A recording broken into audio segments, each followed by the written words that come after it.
Trump takes a victory lap over Baghdadi. And what did Pelosi have to do with it? Nothing. Let's talk about it, y'all. Middle America.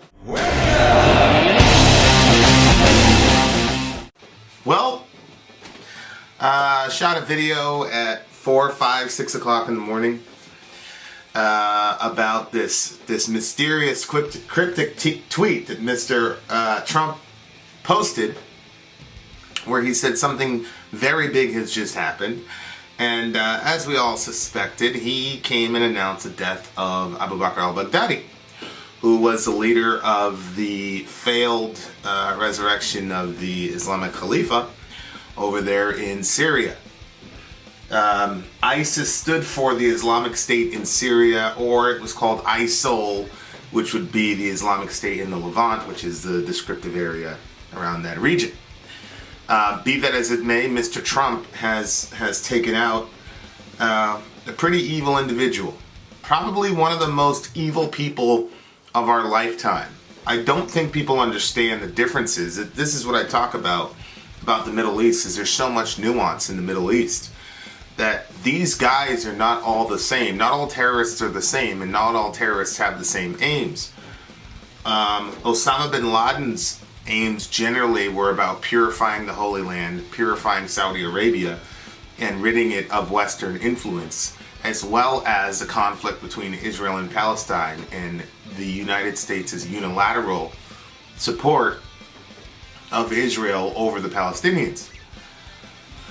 And so a lot of his actions, even in his video where he took credit for 9/11, he specifically spoke about our unilateral support of the Israelis over the Palestinians. So Osama was theologically and sociologically driven and politically driven.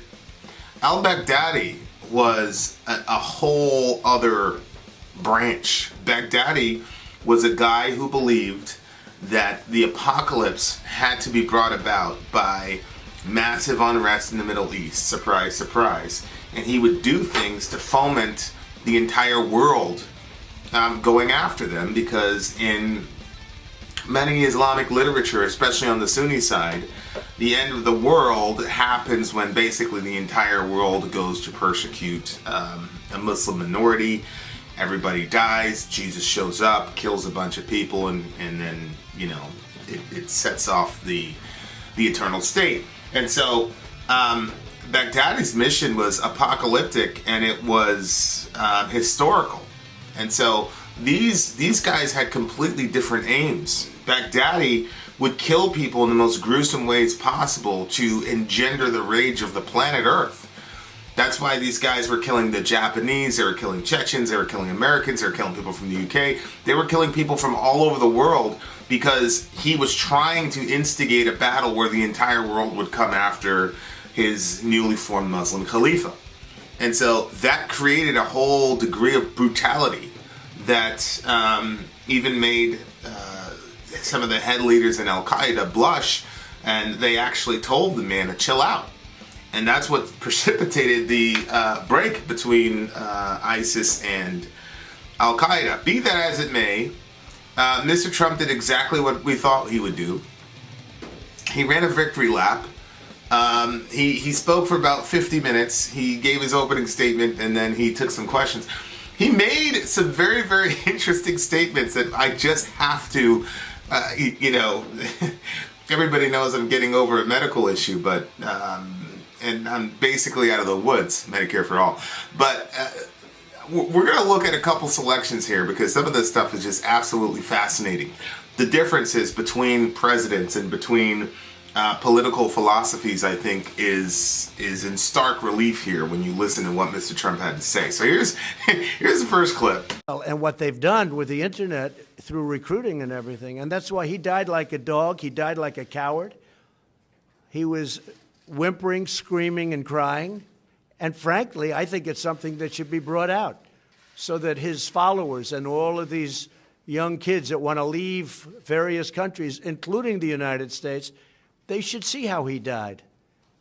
He didn't die a hero. He died a coward, crying, whimpering, screaming, and bringing 3 kids with him to die, a certain death. And he knew the tunnel had no end. I mean, it was a closed end. They call it a closed end tunnel. Not a good place to be. Now, I'm not a fan of gore. People are asking Obama about releasing Mr. Bin Laden's death photos. He said he's not going to do it because we don't need to spike the football, which is a very noble thing to say.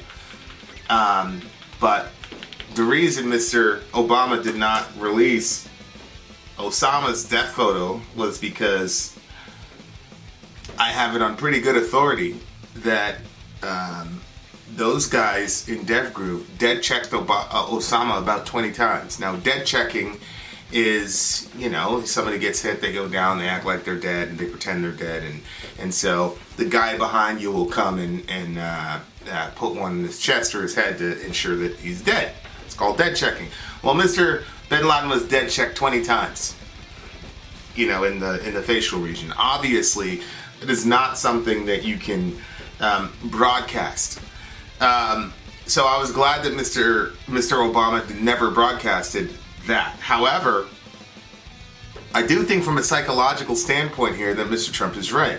Now, I don't need to see the final moment of this man's death, and of course, he detonated his vest, so you can just turn the camera off at that point.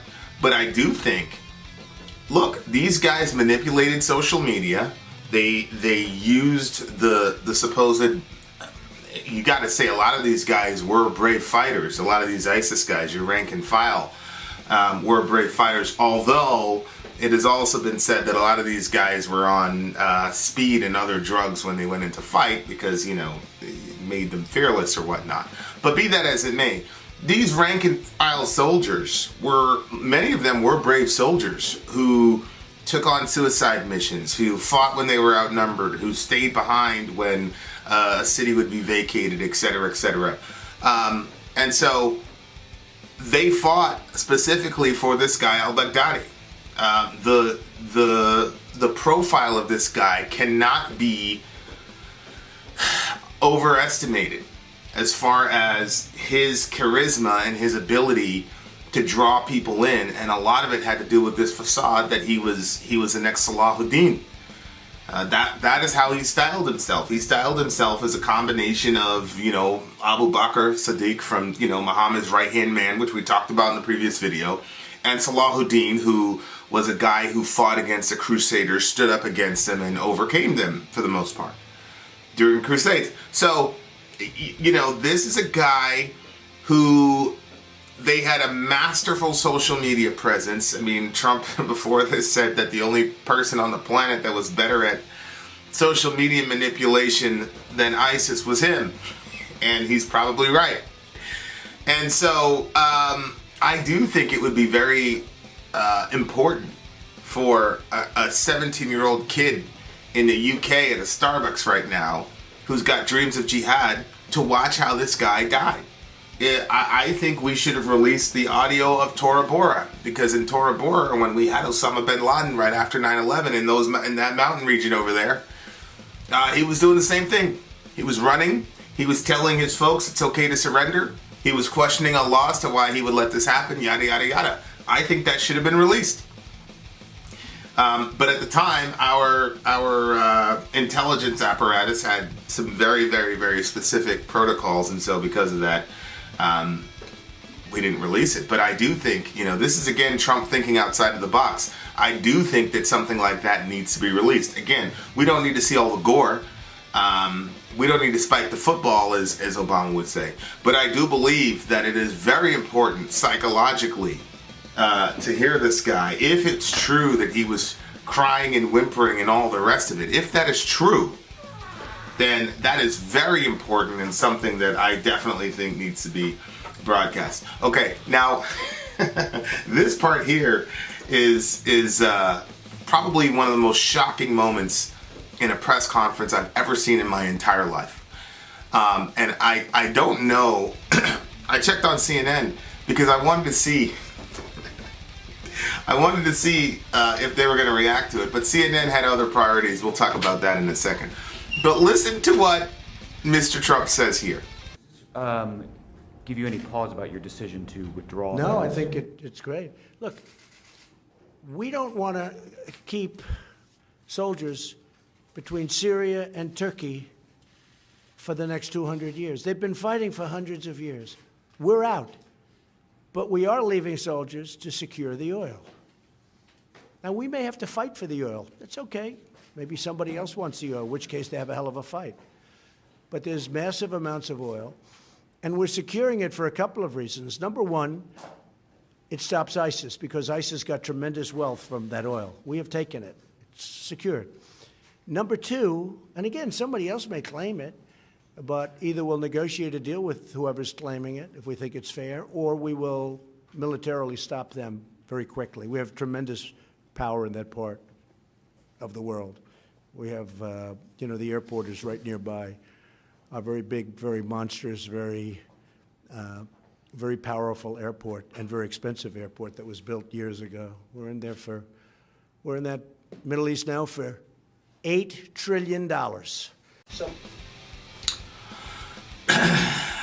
that was mind-boggling to me. I mean, look, one of the major myths about the Iraq war was we went there for oil. And we went there to take their oil and blah, blah, blah, blah, blah. Mr. Trump went on to say that that was actually voted down. But you the audacity of this man is unbelievable. He basically said, yeah, we're taking the oil. We're claiming it. And if somebody wants to take it, come take it from us. We'll fight it out. You either fight it out or give us a good deal, but we're taking the oil. We spent $8 trillion over there, and so the least that can happen is we're going to take the oil. I mean, this is mad. Look, okay. Now, as far as his first point goes, he's right. Just like the Taliban generated millions of dollars due to the poppy trade over there in Afghanistan, ISIS was using those resources to fund the operation. And I don't know how much you guys know about ISIS, but I mean, these guys, they were not an organization. They viewed themselves as an actual state, as an actual country. This is why I said, like, there are differences between these organizations, Al-Qaeda versus, ISIS. These people looked at themselves as an actual country or state. I don't know if you remember Jihad John over there before he beheaded Mr. Foley was talking about, we're an actual state, we're a country. And so in order to create the apparatus that functions, you need money for your country. And these guys had an amazing socialist program. ISIS fighters had monthly stipends, they had houses, they had cars, they had all of that. And a lot of that, yes, was funded by just the takeover of Iraq, all the abandoned houses and banks, etc. Well, abandoned, also killed, and the oil. And Trump even alluded to certain nations who are helping ISIS, and we all know who one of those nations are, which would be Saudi Arabia. So Trump's saying, look, we had to secure the oil for ISIS is absolutely true. Now, the second part of it, which is we're going to keep it, I think is obviously problematic. Look, for me, what I would love is that he divide that oil among the Syrian Kurds and the Kurdistan over there in Iraq, and give the Kurdish people some monetary influence, because that type of monetary influence could help establish them in the region as at the negotiating table, and it would give them power in Syria that is not military power, which is very, very important. You tell Bashar al-Assad, look, we're giving all this oil to the Kurds. Don't do anything silly, because we'll show right back up here again. You don't want any smoke with us. Deal with Turkey. And to me, that would have been the best case scenario. Give the oil to the Kurds. I don't know if you guys remember from the Kurdish documentary, but Kirkuk was overflowing with oil and natural gas, and the Iraqi government, after their sham of a vote, basically invaded Kirkuk, which really belongs to Iraq, and took it from the Kurds. So look, that's my point. The first half of the argument makes total and complete sense, right? The second half of the argument, there's really no way to justify us taking the oil from that region just because we invaded. I mean, he later goes on to say, we invaded Iraq on false pretenses. And he basically said, look, my suggestion was, since we screwed up anyway, we might as well profit from it. Look, Trump is a businessman. He's always a businessman. And he has no awareness whatsoever as to how what he just said sounds to everyone. Or maybe he doesn't, he just doesn't care. It was a mind-boggling moment to me, and I cannot believe that more people are not harping on it. He's talking, he's 1,000% right. The Syrian Kurds, some of them, not all of them, because we already talked about this, the vast majority of Kurds live in Turkey. The head of the intelligence apparatus for Turkey is a Kurd. So this stupid idea that the Turks are trying to slaughter and ethnically cleanse the Kurds is a lie. We know that already. This is complete media manipulation. We already know that. They were fighting over a strip of land, just like the Israelis and the Palestinians used to fight over the Golan Heights, just like the Pakistanis are fighting over the Kashmir Valley. I mean, look, in the Middle East, there are plots of land that people have been fighting over literally for hundreds of years. Now, I had a very good friend who's probably one of my wisest friends in the world say to me, yeah, Vin, I agree, we should have left, Syria, but we needed to do it in a more timely fashion. There is never going to be a timely fashion to leave the Middle East. There will always be problems. And Trump said it himself. He said, look, man, those two guys, they got to figure it out. The Turks and the YPG and those guys, they got to figure it out. But our guys don't need to be there. He's 100% right. He said, look, there's no American interest in us protecting that little plot of land. He's 100% right. He said, I want my troops home. 100% right. They should be doing stuff that affects American interests in the world. 100% right. He was right. I'm with you, Mr. Trump. And then you talked about taking these people's oil.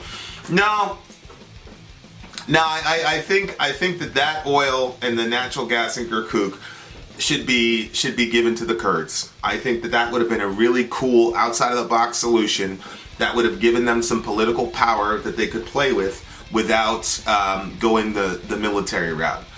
My suggestion in the Middle East is that you marginalize groups like the YPG and the PKK. You marginalize those groups. You get them in line or you get them out.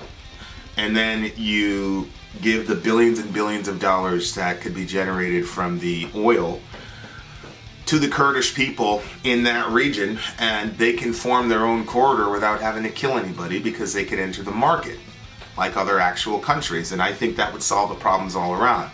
But Donald Trump's a businessman, and he's America first. And he's not worried about the welfare of the Kurds in that region or anybody else. He's just worried about America first. And guess what? That's what he campaigned on. So I think it's a really slimy, terrible thing to do. But I appreciate the fact that he came out and said, this is my slimy idea. I love that. Okay, I know exactly what I'm getting with this guy. This is a guy who believes, look, we spent $8 trillion on a bad war. I want to recoup some of the money. It's completely logical. I think it's terrible. I think it's wrong. You guys just heard my plan. It's probably never going to happen. But I appreciate that in a politician. We just had Elizabeth Warren on the last DNC debate even get called out by her own fellow Democrats when she tried to tell us that she was going to get us all Medicare for all without raising taxes in the middle class. All of us know that that's mathematically impossible. And instead of her just coming out and telling the truth and saying, look, guys, everybody's going to pay more. And, the typical line where your employer's not going to have to charge you for insurance, and so you're going to make more, and it's going to even out, and it's going to save us money over 10 years. The regular talking points. She just went out and told us, no, the middle class is not going to experience any tax increase. That's a lie. It's a complete and blatant lie. And the thing that offends me about our current political climate is just the absolute unadulterated, unfiltered, unflinching, straight lying to our face and the insult to the American people about our intelligence. We're not dumb. And so Mr. Trump came out and explicitly said, I'm pulling these troops out of Syria because that's not our fight. We have no American interests there. Let those guys figure it out. But I'm keeping them over there to secure the oil. Because we're $8 trillion in the bag for these ridiculous wars and I want to recoup something. He's a businessman. Say what you want about him, but he's honest, and I appreciate that. You know what you're getting with the guy. He doesn't BS around, and he doesn't throw smoke in the air, and I appreciate that. I think it's absolutely terrible, but it's refreshing to see somebody that blunt and open and honest. I'm taking their oil, and we'll cut a deal with you guys, and if you guys want to take it from us, we'll just kill you. Unbelievable. The world we're in, man. Good night. So watch what Trump's about to say here, because this is... Watch this. I'll tell you who loves us being there. Russia and China. Because while they build their military, we're depleting our military there. So Russia loves us being there. Now, Russia likes us being there for two reasons. Because we kill ISIS, we kill terrorists, and they're very close to Russia. We're 8,000 miles away. Now, maybe they can get here, but we've done very well with Homeland Security and the ban, which, by the way, is approved by the United States Supreme Court, as you know. You know, there was a reporter that said we lost the case, and he was right in the early court. He didn't want to say, just refused to say that we won the case in the Supreme Court. So, you know, but we have a very effective ban, and it's very hard for people to come to our country. But it's many thousands of miles away, whereas Russia's right there, Turkey's right there, Syria is there. They're all right there. Excuse me. Iran is right there. Iraq is right there. They all hate ISIS. So we don't, you know, in theory, they should do something. And I'll give you something else. The European nations have been a tremendous disappointment. Because I personally called, but my people called a lot, take your ISIS fighters. And they didn't want them. They said, we don't want them. They came from France, they came from Germany, they came from the UK, they came from a lot of countries. And I actually said to them, you don't take them, I'm going to drop them right on your border, and you can have fun capturing them again. But the United States taxpayer is not going to pay for the next 50 years. You see what Guantanamo costs. We're not going to pay tens of billions of dollars because we were good enough to capture people that want to go back to Germany, France, UK, and other parts of Europe. And they can walk back. They can't walk to our country. We have lots of water in between our country and them. So, yeah. He's right. He's right. The Europeans, much love to my European friends, but I'm sorry, the Europeans have been absolutely horrible in regard to this entire situation. And Trump is always campaigning. Did you see what he said? The United States taxpayer ain't paying for these people. That resonates with people. People are like, wait a second here. He's right. He's right. Why should we? We're paid for room and board for these guys. I mean, we're not animals. We're not going to keep them in dirt cages and set them on fire on TV like they did to that Jordanian pilot, Al-Qasasma. Rest in peace, big homie. I mean, what can you do? This is a complete victory lap by Trump. He called out who he wanted to call out. He said what he wanted to say. He made his points. It's his moment to shine, and I think for what he's trying to accomplish, he knocked it out of the park.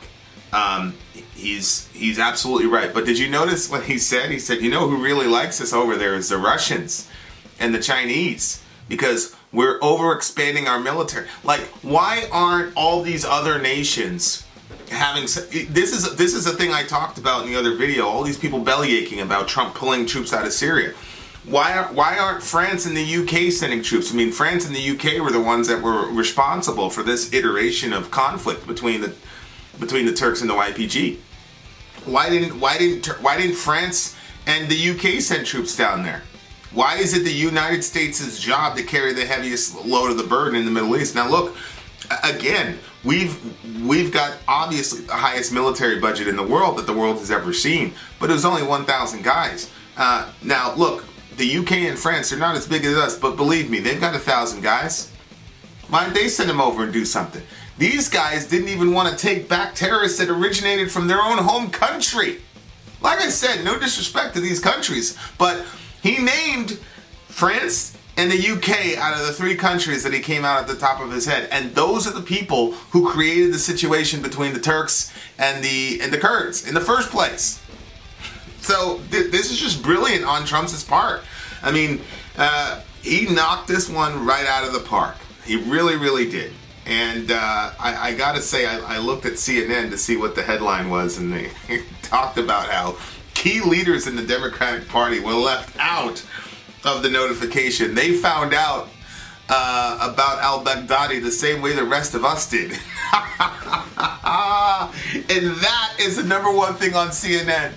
I had another thing with a friend of mine. She posted that Trump let the Russians know about the Baghdadi hit before he let Pelosi and them go. Of course he did. This is the most petty individual on the face of the earth. Now, his reasoning for doing so was because he believed that they were gonna snitch, they were gonna leak, and then it was gonna put the lives of these Delta operators in peril. And he's probably right. But even if he was convinced they wouldn't have said anything, all of us know that he wouldn't have told them anyway. This is a way for Trump to embarrass and humiliate the DNC, and I think he accomplished that mission. So look, it's good for the world. He mentioned Kayla Mueller, who was kidnapped, raped repeatedly, and then executed when we had guys that were on the way to get her. We still haven't recovered her body. He mentioned James Foley. He mentioned the Americans who were sawed off, their heads were sawed off on camera. And, you know, look, at the end of the day, these guys are a particular brand of evil. And as I said, as a Christian, I don't think it's appropriate to ever celebrate the death of an evil person, especially Mr. Baghdadi. And as Mr. Trump said, he's now facing God's judgment. And I don't wish that on anyone. But the fact of the matter is this man purposely created the situation to where killing him was the only option, and killing his friends and his henchmen, for the most part, from what we can tell, died honorably as warriors. As far as the warrior code goes, they died honorably. You can't take that from them. But Mr. Baghdadi did not.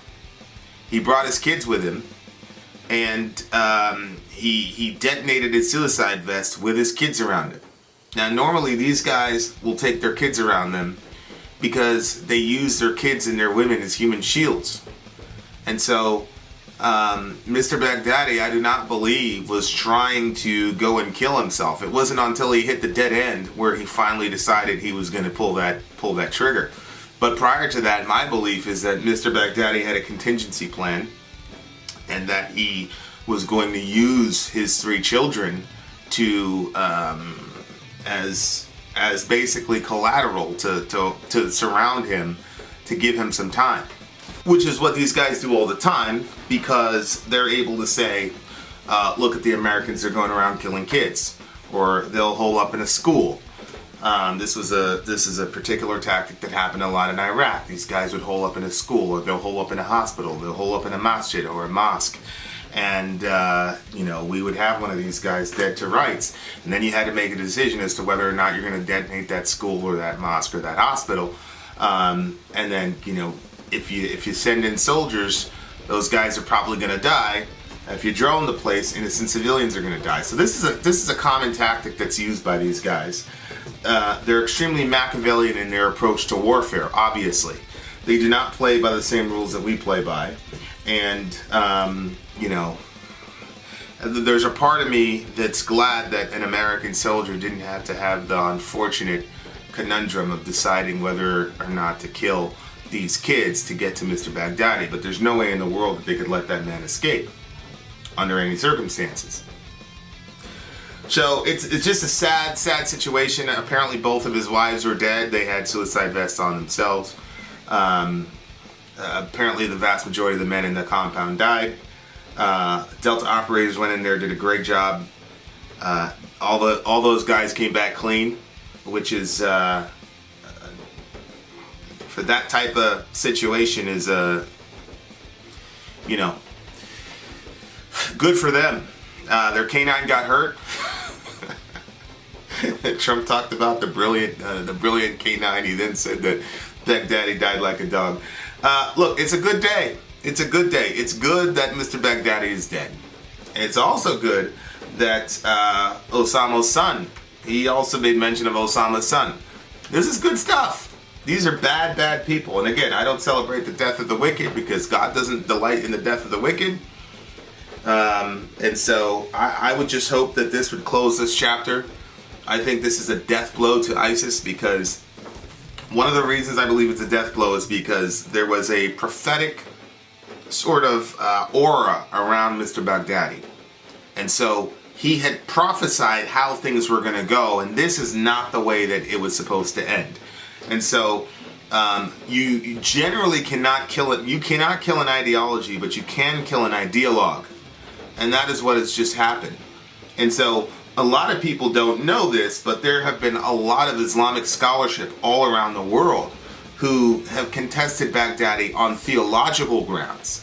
Okay, not socio-political grounds, but theological grounds where they said, you're not this guy, you don't have the sort of markers of the next Khalifa, and they made strident Islamic arguments against Baghdadi. And so that was one of the things that was helping. You know, there was an actual decrease in recruits from the Muslim world that are directly related to these expert checks. But then you had kids in the UK and Germany, etc., who were not exposed to these Islamic scholars, and so that then became the primary grounds for recruiting. And so my point in all this is to say the death of al-Baghdadi falsifies his prophetic vision for what they were going to accomplish, and then buttresses what these other Islamic scholars were saying the entire time. These guys were calling them an iteration of the Kharaj, and the Kharaj were a people that they were horrible during the time of after Muhammad.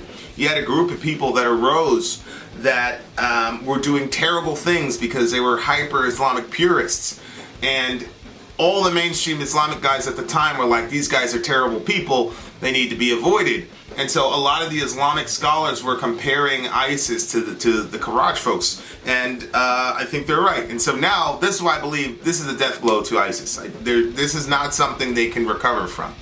This is not like Al-Qaeda, where, you know, the next one's up and then you can keep the movement going, although Al-Qaeda was severely hurt by bin Laden's death. This is something completely different because the entire movement hinged on this guy, because he was the Khalifa, the guy that runs the caliphate.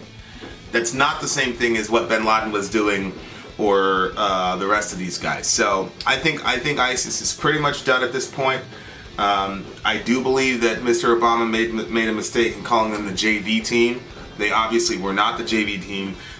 ISIS was light years ahead of Al-Qaeda, and I hate to say it, they were light years ahead of the CIA as far as sophistication goes, and doing a lot with a little goes. And so I think Mr. Obama misstepped there.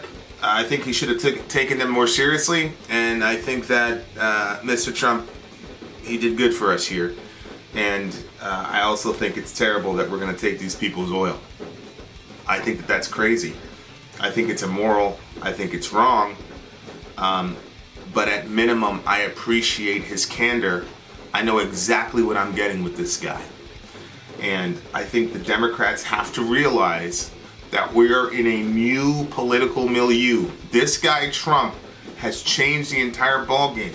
You cannot get in front of millions of Americans anymore and just tell a bold-faced lie that your Medicare for All plan is not gonna increase the taxes for the middle class. That's a dumb idea. You can't do that anymore, because you got a guy like this coming out and blatantly saying, I'm taking these people's oil from them. And if you don't like it, come get it yourself. We're the U.S. military. We're the strongest military in the world. Come get it.